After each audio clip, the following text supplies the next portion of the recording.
Listen, all you New Yorkers.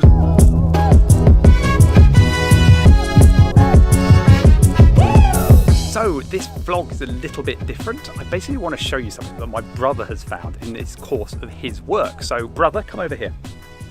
This is my brother Julian. Say hello, Julian. Hello, Julian. So Julian, what do you do? I'm a luthier. Exactly, he's a luthier. So you now know what he does. So what's a luthier? A luthier is a maker of violins, violas, cellos. Well, it does incorporate guitars as well, but I don't do that. He does. Why don't you do guitars? Because violins are better. Fair enough, fair enough. Anyway, in the course of his repairing, he's found a very cool violin. Can you show us? Yeah, come on. So this is Julian's workshop, where he kind of repairs all his violins and violas and all kinds of crazy gadgetry. But he's just found a very cool violin. So Julian, what is this violin? So, I was taking the front off, the back off, I should say. This is the front here. Scrolls and neck was loose, so I needed to refit it, and there's a couple of cracks. So I took the back off, said back, and as I opened it, I saw all of this writing. Now, I don't know if you can read it, but I'll try and make some head nod tail of it. I'm sure someone will be able to read this better, because I can't read everything. But let me know if you can. It says, Number 1, the first violin made by John King Monk at 66 Southwark Bridge Road in April, May and June 1877. This was out from the leg of the bench at which something like I used to work when a boy of 16 and had been there as a leg for 60 years. There's also some writing up here which I think he must have put in when there's various little, I don't know if you can see that just there, there's a repair here. There was various other little repairs which I noticed and that had been extra when I took the front off. Or the back off again, which says the 31st of June 1887, so 10 years later, was something, the day, I think, of Queen Victoria's Jubilee. So there we go, Queen Victoria's Jubilee. Who is this guy? Who is this guy? So this guy, John King Monk, he's not a particularly famous violin maker, but he's an English violin maker, which makes it interesting to me, because I'm English.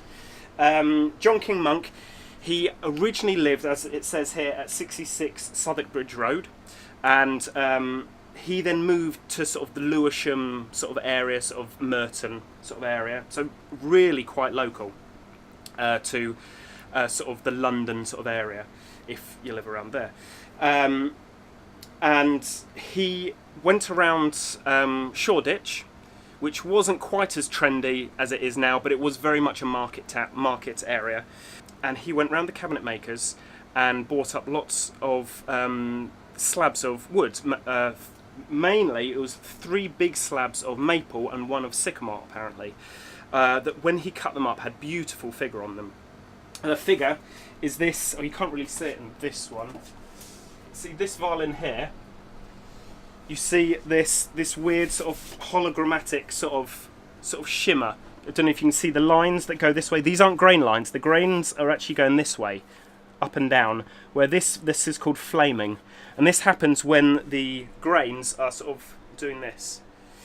Anyway, I digress. So this gentleman bought some wood that had this flaming in, apparently.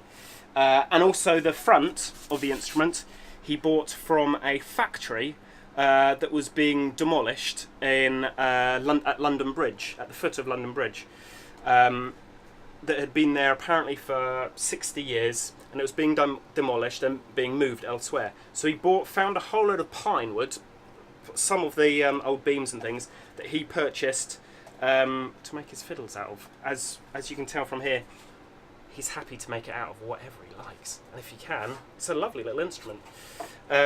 So that is basically John King Monk. He's a local lad. Cool. So how many violins did he make in his career? So in his career, he made in excess of 230. I've been able to find, I think number 232 that was sold at auction about sort of 10 years ago. So how do you find out how many he's actually sold or made? Because he actually, as you can see, he actually numbered every single instrument. See, this one is his first one.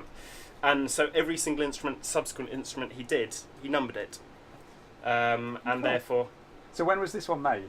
This was made, his first one, he finished in June 1877. Wow. Cool. So 140 years old. Pretty cool. And do you think you were the first to open it up since? Yeah, I think so. Apart from it being opened up, which I believe was by him, because the writing looks very similar, 10 years afterwards, which you would imagine, normally, if someone's bought an instrument from you, they're going to bring it back to the maker. Yeah, exactly. To repair it if it has any problems. So, I think, and since then, there's been no other repairs inside. So I actually think the last time this was open was 1887. You're going back in time. Yeah, Queen Victoria's Jubilee. Pretty amazing. Time traveller. Well, there we go. My brother's just gone back in time to fix a violin, or not, gone forward to...